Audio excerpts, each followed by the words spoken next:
Kaya tayo may ganito para hindi tumalsik. So, iba kasi. Para ano?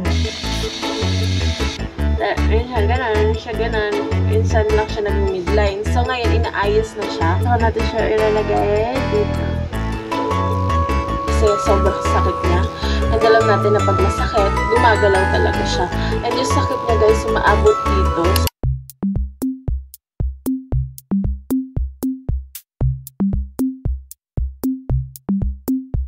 Hi Mother Dear! So, today is my adjustment day. So, ayan. Nandito tayo ulit sa dentist natin. And, nakalimutan ko kung anong kulay yung ginamit ko dyan. Lavender ata or basta something na light lang. Pero, I doubt na nag-gray ako. Basta lavender something yun.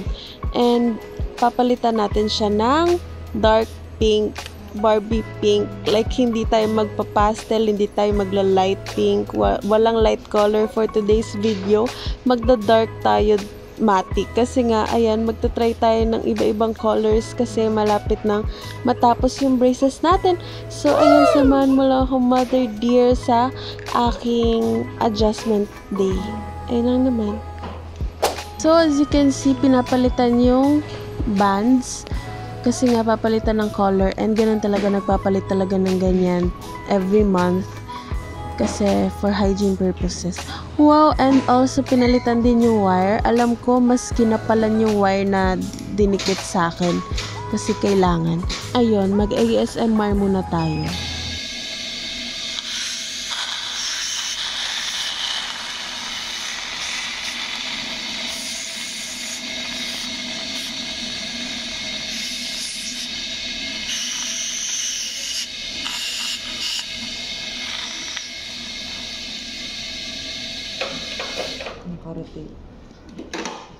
Ayun, tulad nga ng sinabi ko, as in bracket na lang yung tinira dun sa baba kong teeth. Kasi, ayun, palit talaga lahat. Wire, bands, ties, and everything. As in, palit talaga lahat. And bracket lang yung tinira. Ayun lang naman. And balita ko, mag-elastics na rin kami ngayon. Kasi nga, for bite na kami, ayusin na yung tamang positioning ng bite ko. And ayan, panoorin nyo lang kung paano palitan yung mga tinanggal and paano ibalik. Yan lang.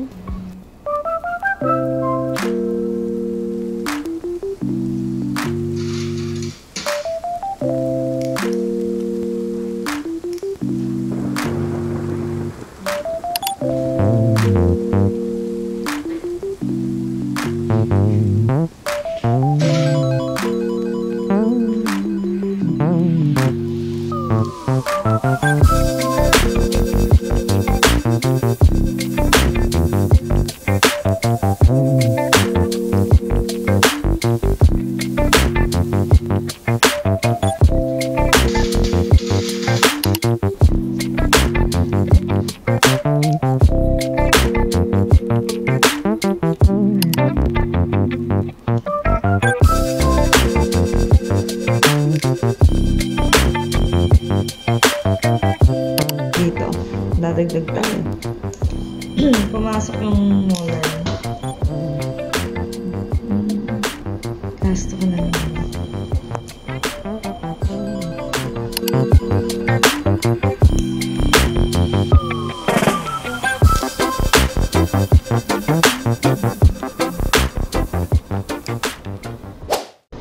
So, open. Kaya tayo may ganito para hindi tumalsik. Hindi pumitik sa'yo. Yung iba kasi para ano sa baba.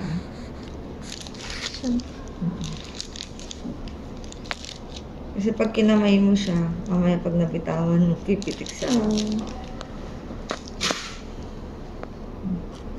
Plus elastic muna tayo. Tignan ko lang. Hindi mo siya i-shoot sa hook. Okay. Nasa pangil. Isang ikot lang muna. Mahigpit ba? Sakto lang. Kahit I get. Okay. Yung last, na natin pangil. Okay.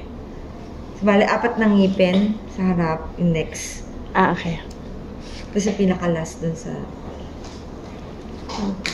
At dahil nga manghang-mangha ako sa elastics, ayan, dahil first time natin malagyan yan, ilang beses akong umanga dyan, di ba? Kahit saan yan, habang pauwi ako talagang na-amaze talaga ako sa elastic sa bibig ko. And ayan yung ginamit na elastics, which is Penguin. And isang paking binigay sa atin ni Doc. Okay, hello mother dear, hello mother dear. Ayan, so nagbago nga ako ng kulay sa aking braces. Nag-pink ako. Feeling ko naman bagay siya. And ngayon lang ako nag-bold ng color. Like, sobrang kita talaga siya.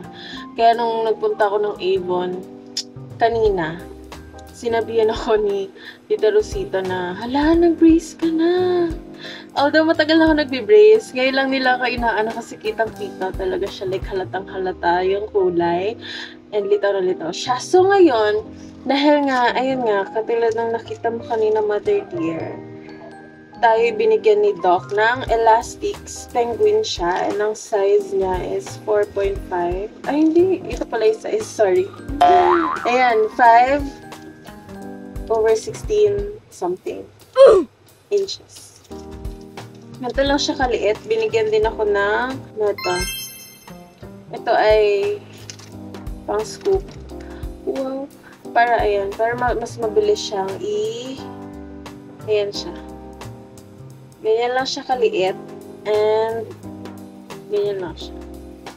Nakikita niyo? Okay, so ilalagay natin siya sa pangil. Ay, bakit tumidilim ako? Kasi nag-ano na ako, naghilamos na ako dito. So, ayan, ilalagay natin siya sa pangil at sa dulo. Kasi class 2 yung ngipin ko. So, bilang mo tayo. 1, 2, 3, 4. And then, dito tayo lalagay. Ay! Ayan. And then, tsaka natin siya ilalagay dito. Okay, nice. Okay. Hindi siya nakita. Wait lang. Ayan na siya. Class 2. Yung hanger. And then yung dulo. Kasi daw, yung jaw ko, aayusin yung TMJ. Kasi may TMJ ako, mother. Diba alam mo yun? Yung hindi siya pantay. Yung jaw ko, yung bite ko, nag-iiba, tumatagilid. Minsan, hindi siya as is. Gumaganon yung bite ko, minsan gumaganon. So, hindi siya as is. Kailangan nilalagay siya sa midline. So, ito yung ginagawa nito. Sobrang sakit niya nung mga unang gabi. Unang araw. Yung pagkakalagay pa lang. 1, 2, 3, 4. 3, 4. Dito tayong lagay. Nice. Okay, nice. Good lang. Yan. 2, 3, 4. Okay. Kaya na siya. Nalagay na natin siya. Actually, nung pinakaunang gabi, 2 gabi, buong araw, sobrang sakit ng ulo ko. Sobrang sakit ng panga ko. Para akong, alam mo yung nangangalay siya sobra. Kasi talagang gumagalaw talaga siya. No pain, no gain. So, feeling ko talaga gumagalaw siya. Sobrang sakit talaga. Ayan siya ngayon. And para sa kaalaman ng lahat ng nanonood, maliban sa aking mother dear, yung elastics kasi, binigay lang siya ng dentist. So, kasama na yata yun sa package. And yung pagsusuot nito is tinatanggal siya, pinapalitan siya. Like, kunwari, pagkagising ko sa umaga, pagkakain ako, tatanggalin ko siya. Tapos papalitan mo siya ng panibago. Kaya sobrang dami nun sa isang pack. Kasi nga, sa isang araw, katulad nung sa akin, wait lang. Katulad nung sa akin, 3 beses ako nagpapalit. Kasi 3 beses daw akong kailangan magpalit. And yung pagsusuot nito is hindi lang sa umaga. Kailangan hanggang sa gabi, kahit natutulog ako, nakasuot lang siya. Kaya sinasabi ko sa inyo guys, and sa iyo mother dear, na sobrang sakit na pagkagising ko kasi buong magdamag siyang nakaganyan. Kahit naka-close yung mouth mo, kahit natutulog ka, buong magdamag ko siyang suot. So, ayun. Kaya masakit siya pagkagising sa umaga. Pero, ayun lang naman. sa tingin ko, sobrang effective ng elastics kasi sobrang sakit niya. And alam natin na pag masakit, gumagalaw talaga siya. And yung sakit niya guys, sumaabot dito. So, talagang nag-change siya. Ayan, and titingnan natin ka talaga nag-aalay na siya. Yung pain, netang elastics is ibang klase. Kasi nung unang-unang beses na nilagay ni Doc yun sa akin, sobrang sakit na niya. As in, tapos diba nung gabi na. Nung gabi, akala ko, hindi ako makakatulog. Pero in fairness naman, nakatulog naman ako. Pero sobrang sakit niya as in yung pagkagising ko sa umaga. Una kong naiisip is magreklamo sa sakit. Like, hindi ako agad bumabangon agad-agad. Pagkagising ko sa umaga, as in, nakahiga lang muna ako. Isip ko yung mga bagay-bagay, pati yung ngipin kong masakit. Ayan na. Pero ngayon kasi, hindi na siya masyadong masakit. Nasasanay na siguro ako. Iba kasi talaga yung pinakaunang adjustment day. Sobrang sakit. As in. Pero ayan, ang sabi kasi ni Doc is, di ba nga may TMJ ako, yung bite ko, di ba dapat ganyan. Gumaganon kasi. Gumaganon. As in, tumatabingi siya. Ganyan. Gumaganon siya. Gumaganon. Hindi siya nag-a-as-is. Kapag inaayos namin siya ng kagat, pinapakagat ako. Ganon. Hindi siya nag-midline. Siya ganon, siya ganon. Insan lang siya nag-midline. So, ngayon, inaayos na siya. Kaya siya masakit. Kasi, ayun nga, hinahatak yung pangako para mag-ayos siya. And so, ayan siya.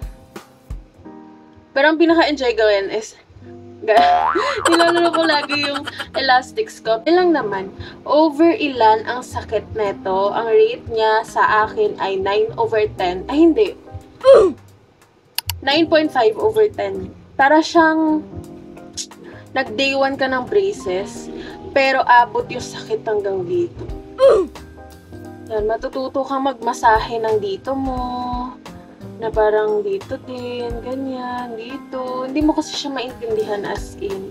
Tapos, may parang matutulala ka na lang sa sakit, yung ganon. Kasi nga, sobrang sakit na guys, as in. Hindi ko siya ma-explain. Ang mga nag-e-elastics dyan, please comment kayo kung ano kasakit yung elastics nyo. Pero sa akin kasi, ayun nga, sobrang sakit.